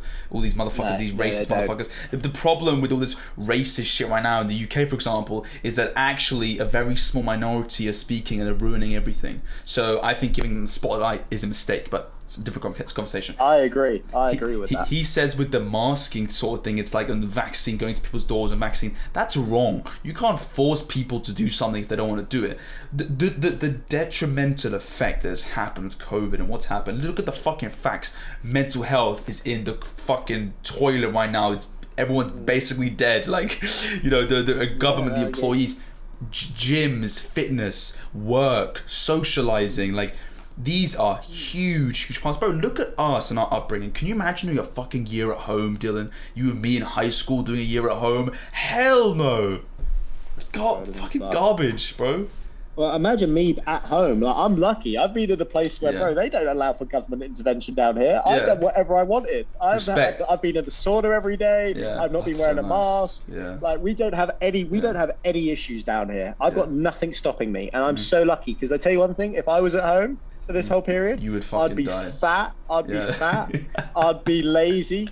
I'd be depressed. I would not be good. I would not be in a good place if I was at home. And but you know, it's with that point, and one thing that I'm yet to understand is with this vaccine, I am very much an advocate for elderly people, like my nan and granddad both got the vaccine. That's fantastic. Amazing. That's great. For people that are overweight, shit like that, get the vaccine. Make sure that you're healthy, like all that sort of stuff. Yeah. But when the vaccine doesn't stop you from getting the disease, like you can still test positive for COVID after getting the vaccine. Yeah. It doesn't stop you from passing it on to others.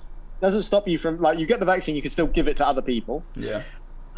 Like, what is it doing? Yeah. What it's doing is it's giving you antibodies. It's helping. It's getting your body acclimatized to it. So if you get it, you're less susceptible to dying. Yeah. So the question then is, do you think that you are an individual that would die if you get COVID?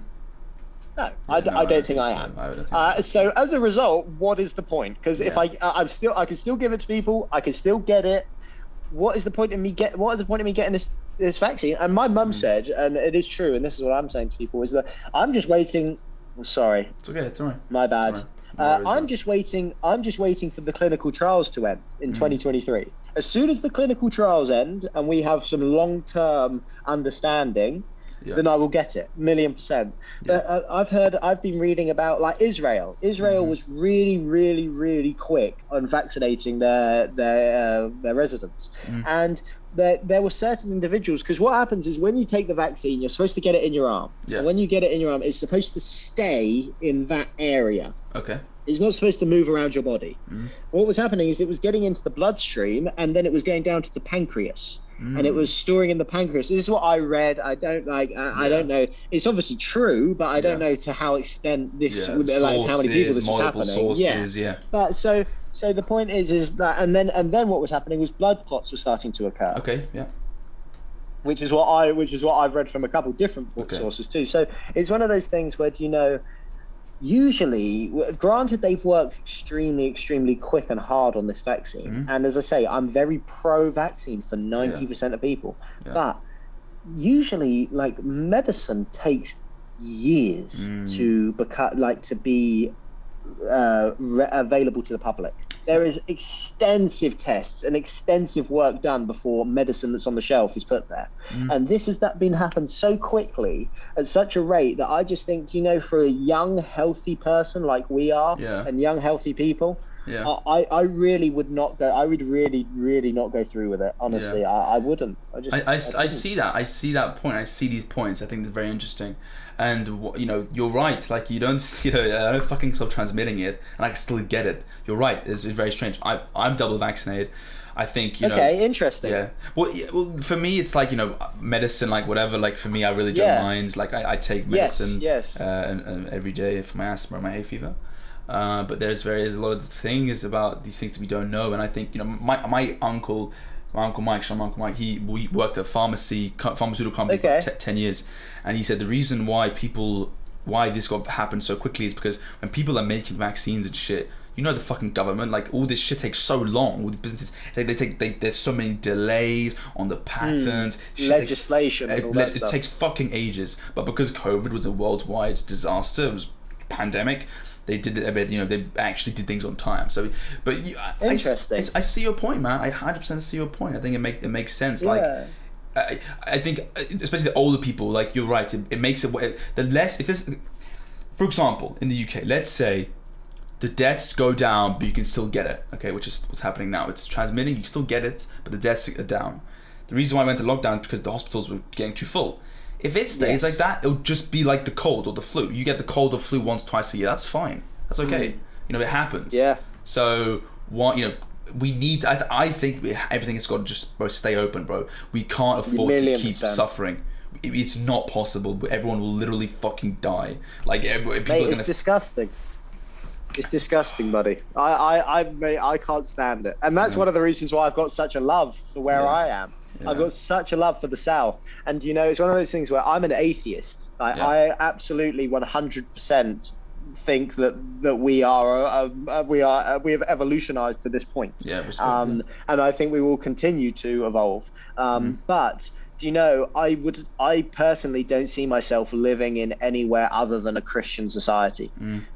Christian societies, I think the people are far more polite and far more courteous and respectful, and they expect to be treated. They expect to have respect given to them, and they're going to give respect out. And I think just the morals, like everything's cleaner. Like people don't like there's not as many people that just like don't give a shit about where they live. Everyone respects where they're living, everyone keeps things clean, and as I say, I think a Christian society, I think a heavily Christian, like I'm in the Bible Belt, bro. Bama, like Alabama as a whole, like this is some Christian place, Christian I'm telling you now. And I've been like, for instance, the family that took me in, an incredible family that brought me down here, and another reason why I'm going to the University of Alabama. This family, the granddad of the family, served as 2 terms as the governor of Alabama. Oh my god! He went to he arm wrestled George W. Bush on Air Force One. Like, that actually happened with this guy, and it's his family that brought me down here, and just fantastic people in all sense of the word, and you know, they're heavily Christian, and the father, he runs a law firm. He invited me to a Sunday school that he taught on Easter Sunday. And we went from the Sunday school to Easter service. Granted, as you know, I'm not religious, but I went along and just sort of respect. Really, it was out of respect for him, because they have taken me in. They've done so much for me. They've taken me on trips. They bought me stuff for Christmas. Like, they're everything. Did you have a good time? Here, they've been great. Yeah, I love this family. This family is my second family. Like, they're going to be friends of me and my family for life. Like, they're just, they're great people. I think, you know, people are like, fuck religion. People are really, really, very, I shouldn't have done the voice, but people are very mad at religion. People think like people think like religions suck and shit. But in my opinion, there is an incredible amount of stuff you can learn from religion. I mean, the Bible stories are like Cain and Abel. These are like fucking incredibly deep and rich of knowledge and lessons. Like you have community, music. It's amazing. Like I love all these. I love Sikhism, Christianity, Buddhism. Yes. Buddhism. I know a little bit about. Amazing way of life. But I haven't also Judaism and Islam. I don't know that much about. Granted, as much as I know about like Sikhism, Buddhism, and Christianity, but I really think it's an integral part of society. It's community, man. It brings people together. It brings structure. It really does. If you're heavily religious, you hit the nail on the head. If you're heavily religious, you're not some fucking like slob that doesn't do like. I'm sure being a bit mean, but you're not. If you're adding nothing to society, and if you're part of any religion and you're actually a believer, no, you will not know. Like Sikhism, bro.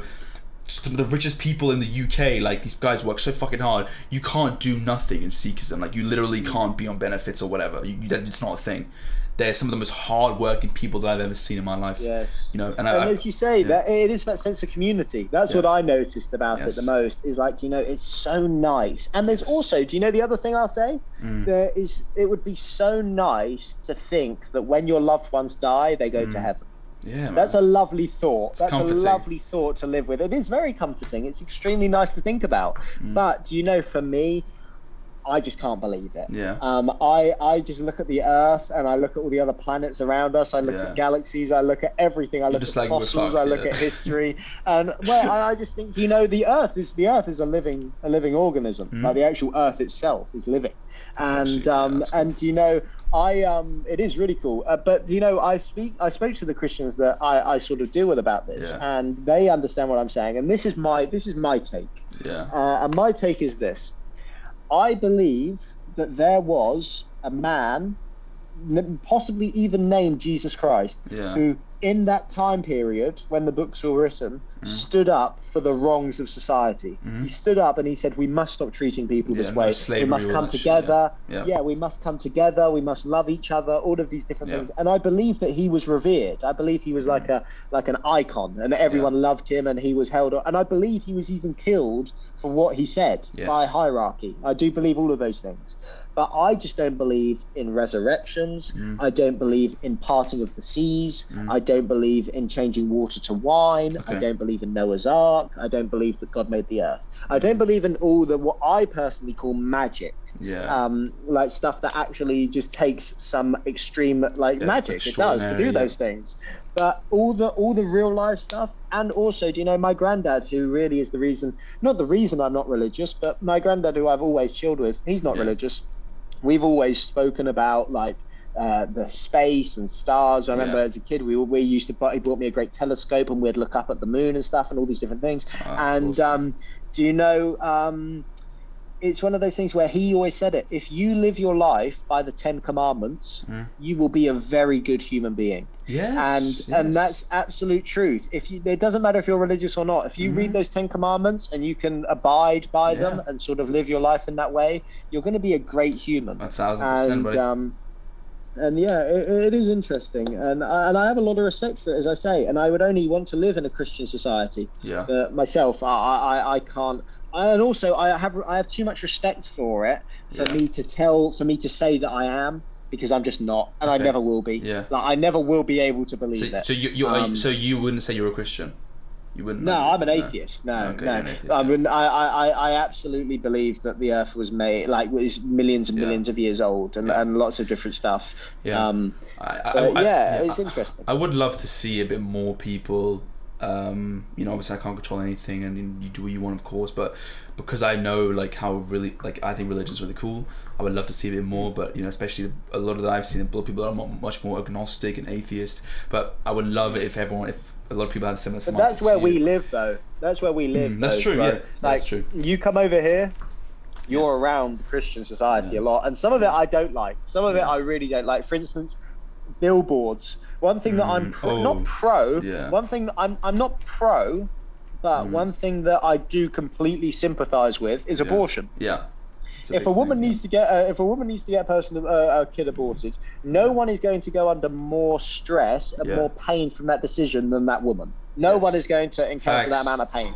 So it's one of those things where if a girl needs to do that for a number of different reasons, she should be supported in that process. And over here, they don't support that. Here, they that's awful. That's bad. That's like the worst and it is. And I can't agree with that. I really cannot agree with that whatsoever. I very politely disagree with that, because it's like, listen, what I love about the Western world at its best is a free country. You can do whatever you want, and it's completely fine. You could be gay, black, Jewish.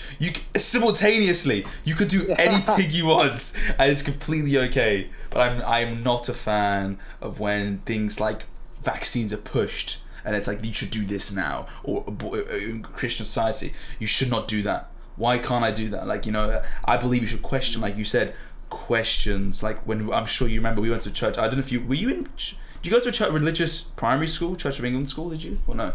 No. Like, did you ever go to like those cathedrals and shit? You never went to those when you were like I think maybe school? Once or twice, You ask questions, they're like, oh, you can't answer that. Why can't you answer that? If I'm going to be if I'm probably most like, I don't know if I will, but like a pastor or preacher of whatever, someone asks me a question. Do you see yourself possibly doing that? I might be involved with the community. I don't think I'd be a pastor, but if someone asked me a question like, yo, is this true? Like, if a kid was like, oh, God and this, I will give you this answer. I'm not going to be like, you can't say that. What? Kids are fucking geniuses. People are like, oh, kids are stupid. No. Books like The Little Prince, Ghibli movies, the Japanese movies, Disney movies, what they understand is that children, the morals of like a lot of them is children are fucking smart. They have a different perspective, and what we all have inside us, we all have our inner child.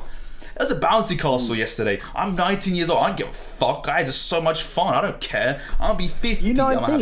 Yeah, I'm 19, yeah. Yeah, when are you 20? 35 days, I think. Oh, shit. 30th of August, yeah. Okay, you're you're literally the youngest in our year, then. Yeah, literally. There's only like one other. I don't know anyone that's 31st. That's crazy, bro. That's hype. That's hype. Yeah, big hype. When's your birthday? 10th of December. I'm going to be 21 this year. It's crazy. Big dubs. It's fucked. Time goes so quick, buddy. It is really wild to think that I'm actually going to be 20. I've literally done a third of my life. Yeah. Because like after 60, really, like you're on the decline. Yeah. So it's one of those things where, I just going back to it, I really just look at it as, so I've been doing a bit of journaling, just going back to this sort of journaling is fucking amazing. Well, I haven't. Unreal. I don't know if I've been journaling to what other people would say journaling is, but like I've been journaling in the sense that every day is obviously a clean sheet, and I just write what I want that day. That's journaling. And how I think I'm. Yes, that's it. and how I think I'm going to do it. Literally, that, and it's only really sort of 4 or 5 lines. Still. And do you know, it's one of those things where I personally do think that working with paranoia, working with a fear of failure, is a really good thing, and I think it will really push an individual to work extremely hard. Thinking about your goal not happening, and thinking about you failing, and thinking about you not being where you want. That to me anyway, that is the biggest way to light my fire. 100%, million percent. And I just think, you know, journaling, sort of writing stuff down, and then holding yourself accountable for it. Yep. Saying, okay, did this happen or did this not happen? And if it didn't happen, why didn't it happen? Things like this. I just think I really do think that those sort of ways, when you think about how little. Days go slow, years go fast, man. And when you actually think about it, if you're not working like that and you're not grinding, really, in my opinion, time's working against you. Every day you're getting further and further away from your goal, because younger kids younger than you, to think that we're not the youngest kids anymore is wild. And there's younger kids out there that are doing it. There's younger kids that are grinding. So it's one of those things 16-year-olds are killing it. Yes, that are out there grinding, bro. So it's one of those things where if you're not really focused, you'll blink and you'll just be a fucking average guy. Yeah. And do you know one thing that I've realized? Because I don't want to get deep into this, but one thing, I've never had a great relationship with my old man. Never had like a really good relationship with him. Yeah. Because I've always seen him as a little bit of an underachiever. Someone that could have done a lot more with their skills. But you know, there's a lot of people out there that are very content with being an average guy. And do you know, I've finally came to sort of understand and respect that. That it's one of those things where, understanding that there's a lot of people out there that, you know, their glass is half full. Their glass is half full. And that's okay. They've got what they want. It's important. Okay. It's important that you understand that, because I kind of envy that, actually. Do you know? I kind of envy that, because I tell you one thing, bro, and I promise you this. I promise you, there will never be a time in my life when I'm fully happy and content. Satisfied. That's a humanistic trait. I can tell that. I can tell that. It's sad. It's quite sad. It's a little bit of a bummer, but like, preaching, you know, people that preaching religion, learning more about yourself, that's how you get more content. Like, I used to, you know, last year before I had therapy, I was always bummed out about me underachieving. I could literally make like 5 songs in a day, work 5 hours, 8 hours, night, whatever, and I would just be so unhappy. Getting therapy, asking questions, learning about myself, having a great circle, you understand that, hey, you may never be content, but do what you really enjoy, do what makes you happy. Like, that's one thing, it's very integral that you understand, and just for society's sake, and you are understanding it, is that some people want to live this life and they want to fucking go fishing and have a cabin and live and have a family. That's cool, man. That is 100%, we got to respect that. And I struggle with that, because sometimes I'll see people and I'm like, what are you doing? How do you live that life? It's not the best attitude to have. It's like, listen, you're doing what you want to do, man. You're here now. You know, you can't change people, like, especially if you're a bit older. You know, if your past traits are like bad, and there were, you know, it's been like a pattern. Once again, like you said, you can't change. You're asking questions. You're doing fundamentally, by recommended by psychologists and people that literally study how to live a good life. You're doing the right things. You're asking questions. You're doing exercise. You have a very, very good mindset. Athletes by nature have to be like this, because this is the way you succeed. Constant pressure. I appreciate that. I would agree. And constantly, as I say, constantly thinking that you may not get what you want. Constantly working with that fear. I really are, bro. Honestly, man. I think, but also, do you know, it's one of those things as well where I probably wouldn't be a good person to as much. No, I take that back. I think I'm a great person to live with. I think I'm a really great person to live with, because I'm an optimist. That I wake up with a smile on my face, and if someone comes to me and says that they're going to do something, they're never going to be met with skepticism from me, because I don't care about other people. Like as much as I don't care. Like, some people, do you know what happens to a lot of people that I've realized? You go to them and say, I want to do this, and then they get scared, because they go, fuck, like, imagine if he does that and I don't, and then then they start, and then, or they try and knock it down. But do you know, bro, honestly, if anyone comes to me and goes, like in my life, like people like teammates of mine, whoever, and goes, yeah, I'm going to try and do this. Like, bro, I'm like, that is so great. Go and pursue it. Go and do everything you need to do and just work towards it and grind for it. And you know, my thing, as I say at the very start of this, I've been very lucky because I've been in social circles where, you know, there's a handful of us and I've always been picked. Yeah. I've always been given the opportunity. I've always been the one to get the help. Yeah. And that I'm so lucky for. But you know, I feel very strongly about a lot of these things because I've seen them work firsthand. They've worked for me. Like, I'm going to the University of Alabama. Yeah. I'm playing golf at the University of Alabama. Like I've now reached a level in college athletics that is the top level. Like there's nowhere higher I can go. And that is only purely through the work that I've put in and the help. And that's what I'm saying. What's the saying where it's luck is hard work meets opportunity? Is that the saying? What is that? Do you know that? Yeah, I think I do. But the one quote like that I find, and this is so true, is the harder I work, the luckier I get. That is so true.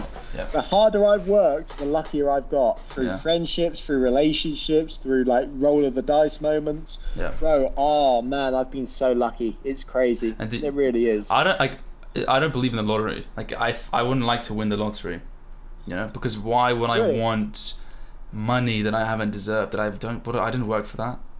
That's my thing. It's like I wouldn't, if I ever did, I'd just give that money to people to help it out. I might keep it for the family, help some people out, but it's like I don't believe. Well, that's one thing. I get that.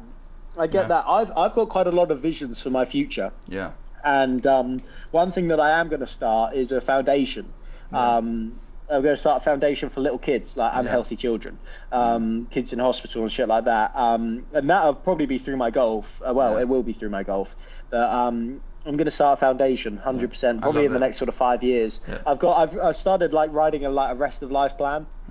And that's not necessarily in terms of like goal. It's not necessarily in terms of like what I want to do for work and shit like that, because I know what I want to do for work. But my rest of life plan is really about how I can impact the people around me and how I can have a broader impact from there. I actually listened to a guy that runs AT&T in a podcast, and he did it, and that's where I've stole it from.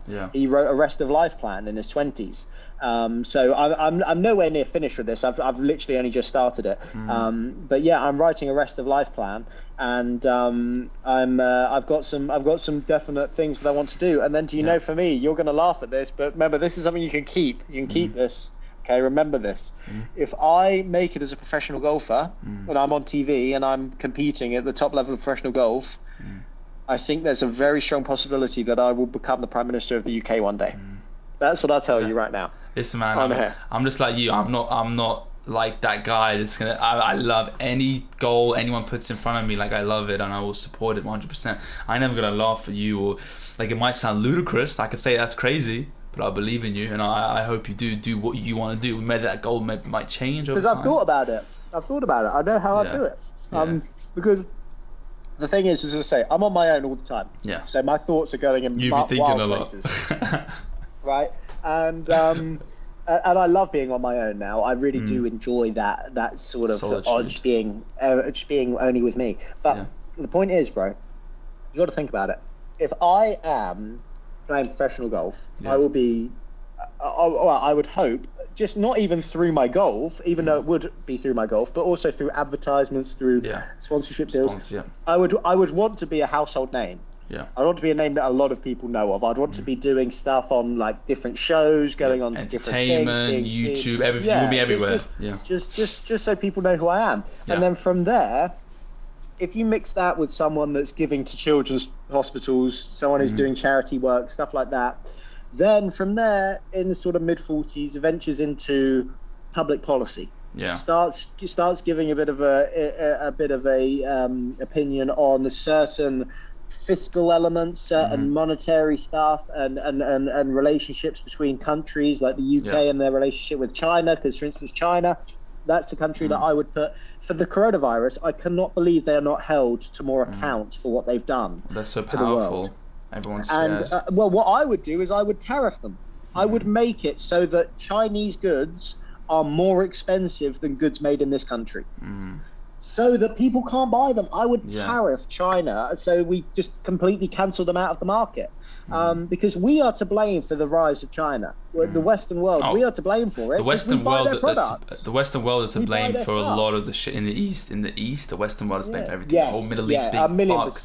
The whole China being the power. Like, it's all the Middle East. We've done awful stuff in the Middle East. I completely agree with that. But I don't say with China, but I know. I would say the same thing. But like, you, us lot, we're cool with these motherfuckers at the top. Yeah, for sure. But then going back to it, it's just like one of those things where I really do believe in the silent majority. And as you said, the sense that your sister said about the minority as the loudest voice, I completely agree with that. I really do. And I just think that, I'd run as a conservative. I'd be a conservative, and I could see myself doing it. I really could see myself doing that. I hope you do. If you want to do that in the future, I hope you do that. I hope you do. You will. I think it's one of those things where, again, people are going to think it's ludicrous. They think it's absolute nuts. Like what I'm saying, that I'm going to try and be a professional golfer and win tournaments and then go on TV and then become the prime minister. Like, that's just does not happen. That's wild. But I could see myself doing it, and I definitely think I'm fit for the task. I definitely think I could do it. Exactly. I understand both perspectives and not just be one-sided. Listen, let's fucking wrap this up, man. Final note. Yeah, man, I've enjoyed it. Dude, I've really enjoyed speaking with you. Sorry if I've rambled. No, it's a fucking podcast. It's like literally the one place like you can do that, and it's absolutely fine. Like, do please, and I enjoy it, and what you say is valuable, and I hope if people want to, people listen. I hope people have enjoyed it, but I've had a fucking blast. I don't know about you, but it's been amazing. I've been talking to you, bro. It's been a very long time, and I really hope that what you're doing, apologies, sorry, I shouldn't be. Dude, relax, man. I just I hope that you enjoy it, buddy, and I hope that it's one of those things where, with what you're doing in life, I hope that you find energy in what you're doing. I hope that you wake up in the morning and you're excited and enthusiastic about going and pursuing that day's tasks. And if you can do that, bro, you're going to do really well, because you've got some great core skills, which are that you're a very kind human. You're very nice, and as you say, you talk to people. You've got a lot of things about you that in big social environments are positives, are real positives, and people see that. But the one thing I would say though is don't be to an extent where you're so kind that people see it as a weakness and then use you in a from a vulnerability standpoint, because everyone's out for themselves, including me and including you. Everyone is out for themselves. So as much as you need to be authentic to who you are, don't make sure that you don't get taken advantage of for your kindness, because people will do that.